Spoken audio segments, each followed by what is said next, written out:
Matt, we sat down a few weeks ago and discussed the senior academy season. Remarkably, there were still games left for some of our youth academy teams. Now that the season is officially over, we thought it would be a great time to sit down and discuss their season. So, how do you feel the season as a whole has gone for the youth academy? I think first of all, it's been an incredibly positive season. It's been a challenging season, both on and off the pitch. For us as an academy, always trying to strive to bring in new ideas and opportunities for our players to develop. I think that's really important, that we're never standing still. Naturally, we have ups and downs through all the squads across the board within our boys and girls program, our foundation phase as well. But look, I can look back now and see some real positive signs. Like I said, off the pitch, we've done some really good things, and we continue to do some really good things ahead of the new season. But on the pitch, I know we're going to allude to it, but some excellent results and wins along the way, but real good level of development of our players overall, and that's ultimately what we're doing it for. Okay, and looking at the current season, starting from the bottom, what metrics do the academy use to determine success within the foundation phase? Very much about development of players and individuals, creating an environment that is an enjoyable environment that players want to be a part of, that we give them the best opportunity to improve themselves, and it's very much about the individual, not the team. We can strive for results and success, and I know that every player that steps on the pitch is desperate to win games of football and try and achieve as much as they can. But for us, it's very much looking past that and looking at the development of the individual within the team environment, of course, and ultimately there's two parts there. It's can we develop the individual within the squad to allow the squad then to have potential success, whether that's winning games and cups and league competitions along the way. Perfect. And within the boys' YDP phase, there was notable success, with the under-14 boys trophy win and the under-16 boys winning the league. How does the pathway look for these players going forward? Yeah, look, I think first of all that it was a fantastic achievement for those groups. Like I mentioned, success for us is measured on the development, but when we get into cup competitions or we get far in down the league phase as well, to be able to win those is obviously an added bonus for us. And particularly those groups on the boys' side, the 14 boys, incredibly well to win their trophy competition, and the boys to win the league, an incredibly tough league with the under-16s. Shows real positive signs for them going forward. Look, I think the pathway is really clear now, and I think that's one thing we've worked on over the last 18 months, 2 years, is to ensure that whenever a player joins Woking, that they understand what the pathway will look like and where they're trying to get to, what the destination will be. And our job is to support that journey. Look, a lot of our under-16 boys have been so successful and will now become part of our scholarship program, which again, retention is key. Some really good players in that group that we look forward to seeing how they develop over the next 2 years. And similar with our 14s group, which we are being delighted that we've kept on 95% of that group for the new season in the under-15s, and we're really excited to see how those guys progress, because we're going to be looking to make some decisions on those players as the season goes on around potential scholarship opportunity here. And moving across to the girls' phase now, there was obviously success with the under-15 girls winning their league and the under-14 girls remaining in the Premier Division.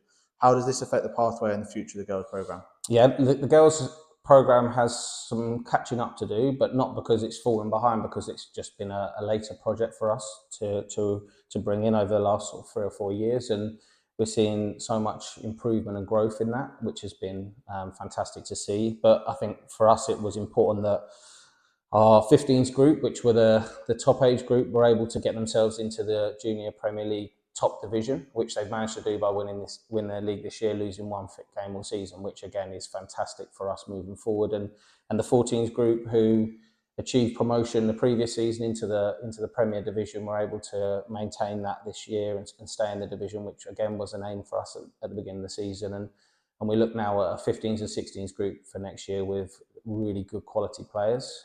We've been able to support them with some external additions as well, which is great. And we hope we can continue that development that will then go on into hopefully our newly formed scholarship program, which will start from the 27-28 season. And again, that's massively exciting for us. And we look at our 2 oldest cohorts, our 15s and 16s next year, being our first 2 groups that we can progress through. And again, that's completing our pathway and giving our players the best opportunity to develop here.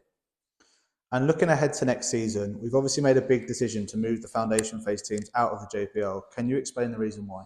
Yeah, it was a decision that took a real long time to get to our final answer, and there was lots of and ahhing, and that wasn't a sort of a knee-jerk decision. I think at first it maybe caught people off guard a little bit as to us doing it, but for us, we just felt like, particularly in the foundation phase, not necessarily ourselves, but we're in environments where there's too much on results. We're talking about on particularly with us young boys here that are really trying to start learning and take their sort of journey within football. We want Woking to be a place where we are giving the players the opportunity to come in a stress-free environment where they can really come and learn and develop. We want to attract local players, particularly our younger age groups. I think it's so important, the role that the club plays in the community, to have local players that are able to go and play with their grassroots teams. And we have a lot of clubs that partner here with us here at Woking within the academy, using the same facility as us, but also to work with them to give them the chance to come and play under the banner of Woking, to wear the badge, to come and train and be a part of what we do.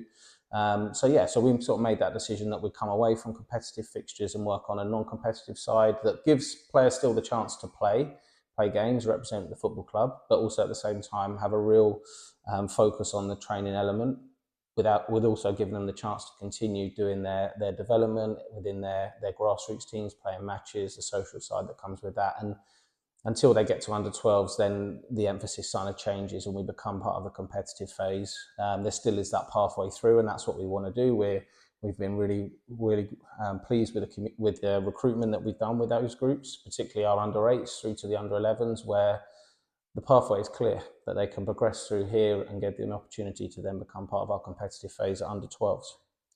And we're now looking to obviously bring, as you've alluded to, these players into a weekly session.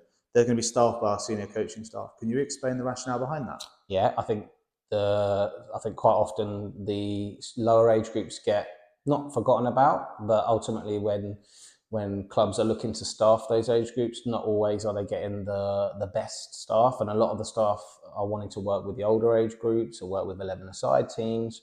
For us, it was a try and can we reverse that? Can we give our young players that are coming through, like I said, our under 8s to under 11s, the best possible coaching? And for us, that was putting our senior top staff that work with our scholarship players, that work in the top end of our youth academy, the opportunity to work with these young players as well. And I think that will probably maybe put us aside from other places that we've made that decision. We've got our highest qualified staff doing those roles and looking after those players on a weekly basis. And hopefully the players who are involved will really see the benefits of working with those staff. Perfect. How do you think the changes to the FA playing regulations that will obviously affect next season will affect the youth academy? Yeah, I mean, for us, it only really affects us mainly within the under 12s and under 13s bracket, where our under 13s now are playing 9-a-side as opposed to playing 11-a-sides. For me, I like it. I think that it will give those players another year to really develop, rather than throwing them into bigger pitches, bigger goals, everything that goes with that. So I think I like that. It obviously becomes in terms of looking at recruitment side of things and staffing that's obviously some things we have to work on, but I'm not against that. And if it gives them another year, for us here, it's very much about how fluid we can make the development. So if they're working off a 9-a-side, they're very much similar sort of formations that we would do at 11-a-side, albeit losing a couple of players from the team. So again, we don't really see that as an issue. Within the younger ages, I think it's still 77 at under 8. So for us, that's what we'd still look to replicate within our foundation phase when we're playing in some in-house games or games against other local sides. So I mean, obviously below that there is some further changes. For us, that's not necessarily going to be an issue for us, but again, we're interested to see how it goes this year, and hopefully it gives us something to build through.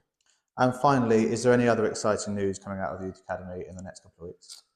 Yes, I think, like I said to you at the beginning, it's about us always growing and being able to offer new things, and how can we set ourselves apart from other places. I spoke already regarding our scholarship pathway for the girls, which is incredibly exciting, which will fall in line with what we have with the boys, and retention is really key for that, to be able to support as many players from our under 16s group through to the scholarship pathway. We're looking at how we can reward these players, and I think that's it. It's about retention of players and also rewarding players that have done really well. So we're hopeful in the next week or so to be announced something really exciting with some of our current under 15s that are going up to under 16s that have had fantastic seasons with us this year, and we would like to keep them for longer. Perfect. Thank you very much.